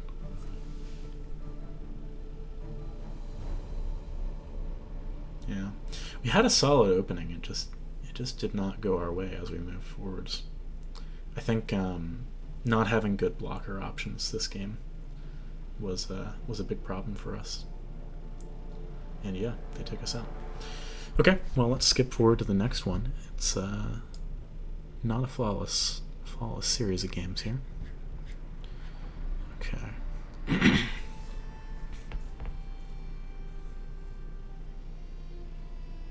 This is a pretty good opening. We have the opportunity on our turn 4 to flip Lucian, I think, pretty easily here. If he plays anything, that is. Because we can sacrifice this Fleet Feather, and then we also have the Ephemeral to give to some of the other units. This is a great spot to be in. I wonder... Not sure if I would want us to use a buff here to get the kill on that guy. I think probably my preference would not be to do that, but looks like we go for that. In hindsight, I kind of just value in these sorts of matchups the opportunity to flip our Lucian a little more, because that is really the way that we win a lot of these matchups. And in addition to that here, like, we kind of boldly assumed that he didn't also have some kind of a pump spell. If he had, even a +1/+1 thing, like I forget what it's called, but there is a spell that just gives +1/+1 for 1 mana at burst speed. If he had that there, we would have had to burn both of our Mark of the Isles in order to try and get the kill, which was not a great spot to be in. And it's a standalone deck. So standalone is a very, very interesting archetype. Something I've been experimenting a little bit with Teemo and Lucian decks. I think probably we made a pretty big misplay here by not going for the Mark, because if we see that he's running standalone, good odds that he has many things to keep buffing this unit so that the mana investment is worth it. And we might not find another opportunity where he's tapped out for us to get in like that. But hopefully it pans. I don't know if we end up playing Ravenous Butcher here or not, but I definitely think we should go for a Glimpse from Beyond as opposed to a Ravenous Butcher. Our hand is basically dead weight. Yeah, good call past me. And Thresh is a solid thing to draw for sure. Gives us a playable next turn. Plus another Curse Keeper this turn is a good spot. We could perhaps go for the Ravenous Butcher on the second Curse Keeper. I would not be against that. Although we've got surprise potential, where perhaps we could go for a Mark of the Isle on it. I think in hindsight playing the Fleet Feather here is better too, because we could go for the pull-in on this guy and perhaps use a Mark of the Isle to get the kill, if he has more buffs. Which he does have more buffs, that is for sure. Being out of mana here, attacking into 5 mana seems extremely dangerous. At the very least, I think we cannot afford to attack with the Thresh, but everything else, at least in theory, could take him down without causing us too much pain. Remember as well, this is one of the earlier versions of the deck where we've only got one Thresh because we have one Callista and one Hecarim, so keeping this Thresh alive and trying to get its trigger off is pretty solid. Although, admittedly, with the amount of buffing of a single target that he's doing, Thresh's trigger might not ever go off. It's hard to say for sure. And he's also playing a Lucian, which is kind of interesting. I can't help but feel like this is not a very good shell for Lucian, in that he's not really likely to get too much value out of I don't like doing that pre-combat. Guess it gives us more opportunities to draw things that combat trick, but Mark of the Isle is the only one I can think of that does anything in this instance. And unfortunately we have to play that straight away in order to have the chance of killing the Lucian here. But yeah, it seems like unless he's probably playing Senna too, but even still, I don't feel like he's going to flip this Lucian very easily. He's not in Shadow Isles colors, so he can't recur the Senna, for example.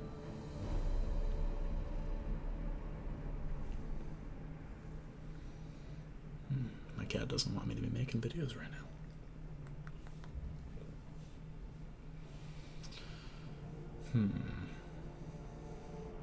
It's interesting. He's certainly putting up a very strong wall.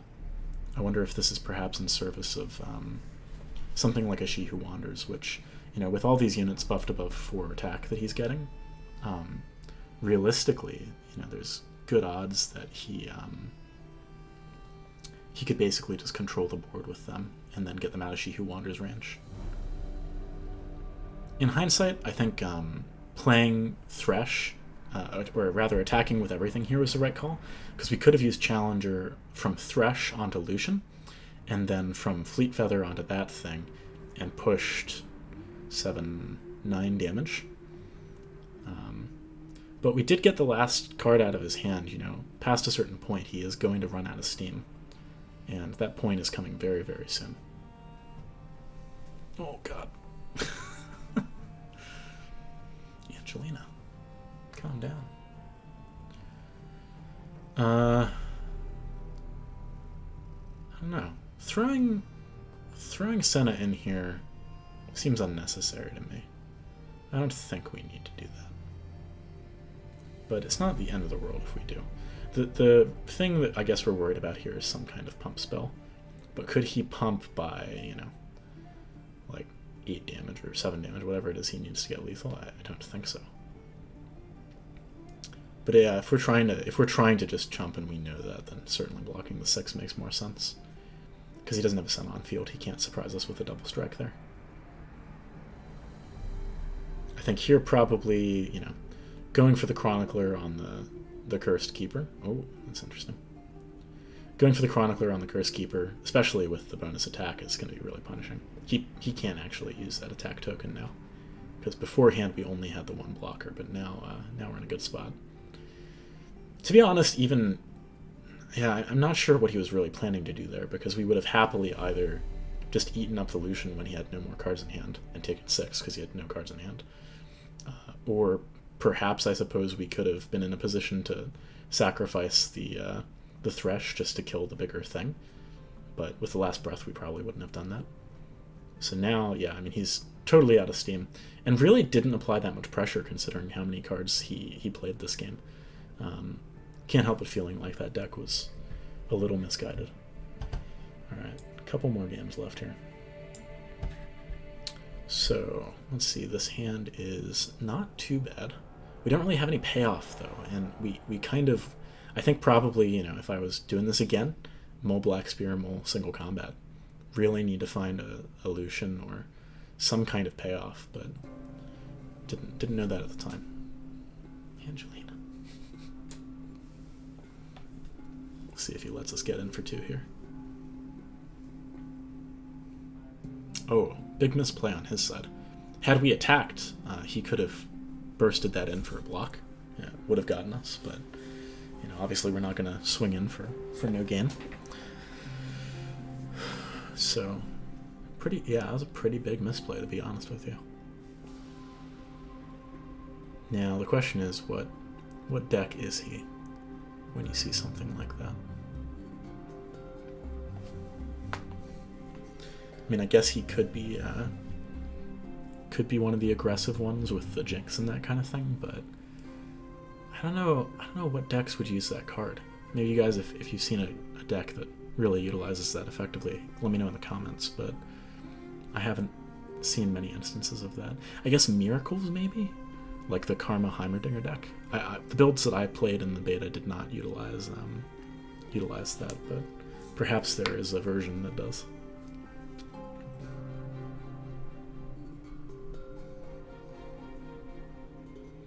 A Lucian this game would just be hugely impactful. We have so many ways of getting stuff to die and make things happen. Welcome back.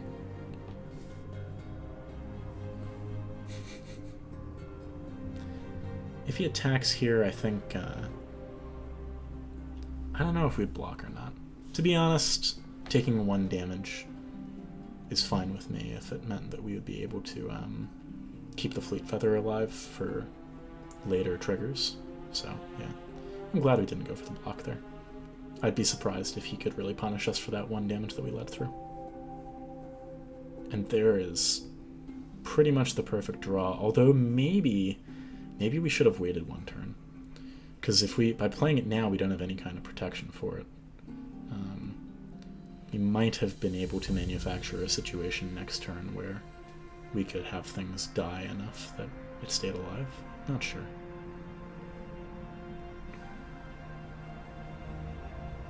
Yeah. Kind of at the very least, I would have liked to have mana back so that if we attacked, we could, you know, Black Spear or, you know, use the fight to try and make a better attack here. But this isn't too bad. We get to force some damage.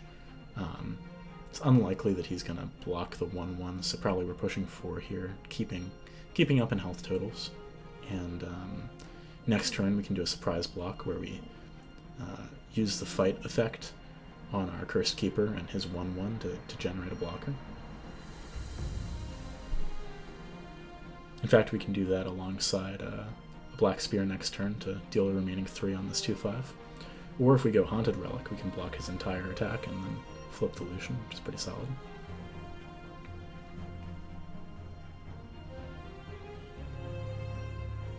It's taking a long time to tank on this decision. I don't think there's too much to think about. He's got 0 mana.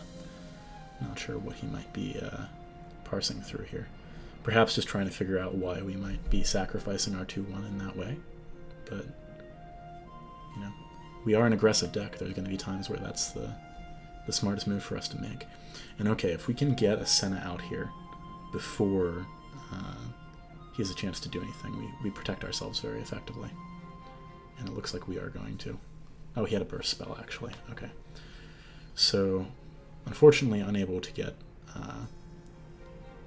anything really great out, but we do have the chance to go for the surprise block. And because of that as well, like, we weren't able to do this pre-combat, and this one isn't like a burst spell, so yeah, it might even make sense not to use it. I think you can hear my cat purring on the microphone. That's funny. Yeah, I think maybe not using it makes the most sense. The scary thing there would have been if he had card draw. Like, if he drew like a bunch of cards somehow, it could have been pretty dicey for us, but I don't think there's too many cases where that's game breaking for us.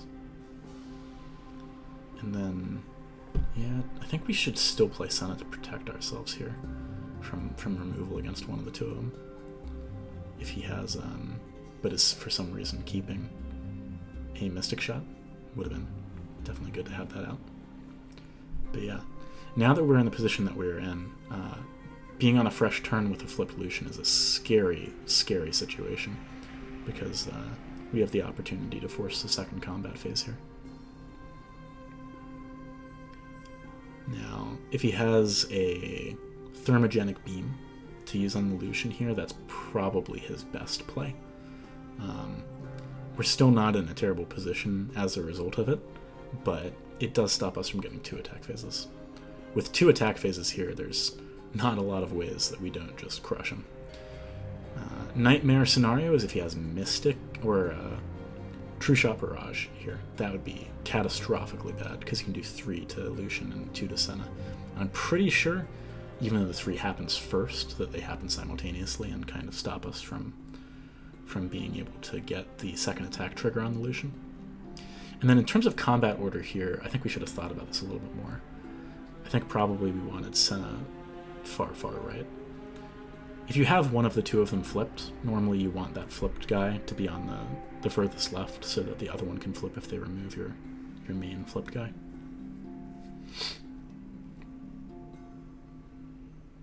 It's actually a surprisingly heads-up play for them to block the 1-1 here, because we could have gotten an extra 3 damage in if they had not done that. But even still, I mean, we're about to flip the Thresh too, so when we swing in this next turn, I guess we're going to have a full board regardless, if it pulls out a Hecarim. If it pulls out a Lucian, then we're just, double striking for an absurd amount of damage. But yeah, I'm pretty sure, lethal is on board no matter what here. There's not a way for him to stay safe. Let's see what we pull. Anyway, this is kind of fun. Yeah, this is super duper over. Interesting that Hecarim's attack trigger does happen, even though he wasn't on the board for the instigation of those triggers. I guess because he comes into the right of the Thresh, it checks his in order and after. Which is kind of interesting. Our opponent does get to live on 1 life. I'm sorry, that was not lethal. I don't know what he could have in Ionia Piltover to stay alive here. The 7 heal is 7 mana, and there's no way he's going to get out of this one with that. Oh, we can Chronicler of Ruin on the Lucian here to pop Senna as well, and then Ravenous, one of the other guys. Oh no, we can't Ravenous because we'll have a full board. So we'd have to Ravenous first, and then Chronicler to pop both. Do a lot of damage that turn. Okay, I think there's one more game. So let's hop on into that one. I actually kind of think in hindsight that keeping that Haunted Relic made sense. Especially, as a result of... Jesus. After watching all these games back, it definitely seems as though Haunted Relic has almost always been a better card than maybe we gave it credit for by only putting 2 in the deck. So, perhaps there's a world where we should run 3. I don't really think so, but you never know. So if I recall correctly, this is actually a pretty interesting game, perhaps one of the more interesting ones, in that he's actually playing a meta, like, so we played the one Shen Fiora deck, although we didn't see the Fiora. I think this guy is playing War Mother Control, or at least there was every indication that he was playing War Mother Control. And so our game plan really needs to be to try and we kind of walked into this as well. I think that was a big misplay. Like, if we assumed that he was this kind of deck, we would have been much better waiting and trying to manufacture a scenario where we had both Lucian and Senna out. Because then if you use a sacrifice on one, the other one flips to 3 health and the Avalanche doesn't get the kill. But at least we get a little bit of something here with the Black Spear onto the Wording Stones, slow him down. It could have been a lot worse. In fact, arguably, if he was aware of the contents of our deck, like playing the stones there may have not even been the best possible option. But yeah, generally speaking, I would say, our primary objective in this matchup is to try and find the Undying, and then make a couple of copies and get both of them to above 4 attack. That's one of the only ways that we realistically win against a She Who Wanders kind of deck. And it's not, particularly difficult to get into that situation, but it is imperative that you do so. And thankfully we draw one. There's a world where perhaps using Glimpse kind of early here onto our own guy just to draw more would have made sense. In fact, I think probably glimpsing the Undying after combat here, just to fill up our hand, look for pressure, and begin growing it to deal with She Who Wanders is good. We've already got single combat, so as much as possible, like we basically want to keep that, so that we can try and that's interesting. It could, in this call, I think that is better than playing Lucian here, to be honest, because we just need those Undyings. It's a key card in the matchup. They can't wipe us, they can't get rid of those Undyings with anything other than She Who Wanders, and that's only assuming that they don't get to above 4 power. But yeah, we definitely need to keep this single combat in hand. Now we have 2, maybe it's a little bit less imperative, but my preference would be to use any other form of removal prior to that.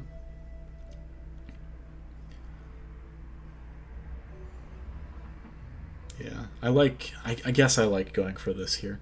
Because the thing is, there's a world where... I don't like this, actually. So I think what made the most sense to do here is probably to single combat that one into the 3/3, and then next turn immediately go for the Chronicler on it, so that we got one to a 5/5 very fast. I forget, what's She Who Wanders mana cost again? It's, is it 8 or is it 9? I think it's 9.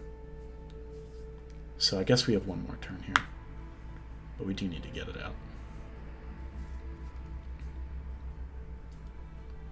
We would not be unhappy with something like a Ronation here. I mean, it's not the ideal thing to have happen because of losing the Lucian, but wow, that is interesting. So here we actually want to do this pre-combat, and not specifically not during combat, because what this allows for is for the Lucian quick strike to get the kill onto the Rasa. So I like this a lot. Oh, in fact, we can actually... I forgot we had the Challenger there. So yeah, pretty solid spot, to be honest. We're going to have... Yeah, with the Relentless Pursuit as well, like, what could he do? I don't think there's any way out for him. Catalyst doesn't save him, Avalanche doesn't save him. Yeah, there's no outs. Well, we kind of... I mean, that was a close one. We did get lucky with some of the pulls towards the end, drawing gas with the Relentless Pursuit, and or the 2 Lucians, rather. But it was definitely a bit scary for a time there. So, yeah, that basically wraps up the gameplay. Okay, so that was the gameplay for the Light and Shadows deck. I hope you guys found it enjoyable. I'm glad that I had a little more gameplay to go through this time around. Now, again, the version of the deck that I showed wasn't the same version of the deck that I did the tech on, and it's just because of the way that I was able to get footage during the first phase of the preview, whatever they call it. And I do have some changes that even to the revised version I want to make. So I think there's a solid core shell of a deck here, though. I think probably leaning into that core a little more rather than the sort of more conservative angle that we went in this example would make sense. I think this is a very skill testing deck. Like, as you saw, I disagreed with my own plays a ton, and that's because after I finished recording this gameplay, I kept playing it to the point where I made a revised list that removed the Callistas and that kind of thing. But then I also played a lot of that list and got a lot better at it. These were literally the first games. That's why you saw me make the error in the first game with the flipping Lucian. So definitely a lot of opportunities to extract more out of every single turn, and when you're playing an aggressive deck, this is certainly an aggressive deck, extracting every ounce of it is really the difference maker between winning and losing a lot of the time. People always joke about mono red and magic being kind of a face roll deck, but in actuality, in order to really make it be the best it possibly can be, it requires a lot of skill. So I hope you enjoyed the gameplay. Once the beta phase starts up again, expect me to be making more videos and more routinely than I have in the past. I have a couple more decks that I didn't really get any gameplay of recorded that I want to talk about. The first one that I will probably make, unless cards get nerfed, is a Lucian Senna Teemo deck that uses standalone. So it's pretty memey. It is very, very high win rate, though. I think I have a VOD of it on my Twitch channel if you want to check that out, although it was from an earlier version without the standalone and that kind of thing. But the premise basically being that you're an aggressive deck that puts a lot of pressure on and then kind of finishes the game if necessary with your mushrooms. But you also have the option of basically just committing to the mushroom plan earlier with the Puffcat Peddlers and that kind of stuff. Really fun. If you guys have any decks that you'd like me to mess around with or concepts for a brew that you'd like to see me make my take on, please feel free to drop a comment under the video and I'll be sure to look into it. I definitely want to experiment a lot during this next little beta phase and try and find some more broken stuff. And also, with the 40 card balance patch coming, I'm excited to break down what I think of those changes. I think there's a couple of cards that I mentioned during the tech phase of this video that could really use perhaps some changes. But it remains to be seen if those are going to be the targets, because certainly I think the decks that I've been playing, or I had been playing, were not really the ones that most people had been playing. So the things that I think are really broken, maybe aren't universally seen that way. All right, thanks for watching the video, guys. Be sure to stay tuned for the next one, and I'll catch you then.